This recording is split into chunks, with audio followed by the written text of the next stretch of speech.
Un livre, un résumé, chaque jour. Et celui du jour est Les 48 lois du pouvoir de Robert Greene. Si vous aimez ce genre de résumé, laissez un like, commentez et abonnez-vous pour en découvrir beaucoup d'autres. Tu crois que la gentillesse suffit pour avancer? Tu penses que la transparence est toujours récompensée? Alors prépare-toi. Ce livre risque bien d'ébranler toutes tes certitudes. Robert Greene ne te propose pas un conte de fées. Il t'ouvre les coulisses du pouvoir, là où les vraies règles se jouent, invisibles, impitoyables.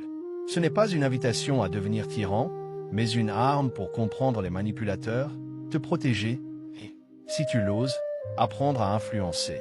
Le livre renferme 48 lois, autant de pièges et de stratégies. Voici quelques éclats. Point numéro 1, ne surpasse jamais ton maître. Brille, mais laisse celui qui est au-dessus croire qu'il est le soleil. Point numéro 2, cache tes intentions. Plus tu es imprévisible, plus tu deviens dangereux. Point numéro 3, attire l'attention à tout prix. Celui qu'on oublie cesse d'exister. Point numéro 4, laisse les autres travailler pour toi. Et prends les lauriers. Cruel? Non, stratégique. Point numéro 5, écrase totalement ton ennemi.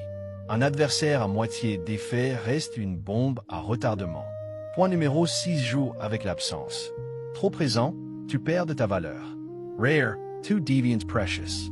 Point numéro 7, exploite les failles. Chaque homme a une faiblesse.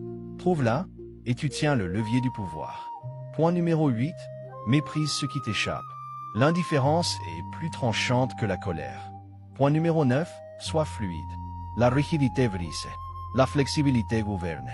Point numéro 10, reste insaisissable. Celui qu'on ne peut enfermer dans une case, on ne peut pas le contrôler. Chaque loi est une arme, une leçon de survie, une boussole pour naviguer dans le monde réel, où naïveté rime souvent avec défaite.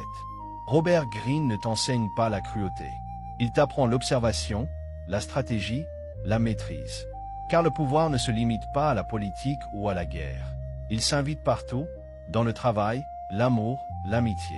Si ce résumé t'a frappé, écris en commentaire « Je ne vais plus être un serviteur ». Alors laissez un like, commentez et abonnez-vous pour en découvrir beaucoup d'autres.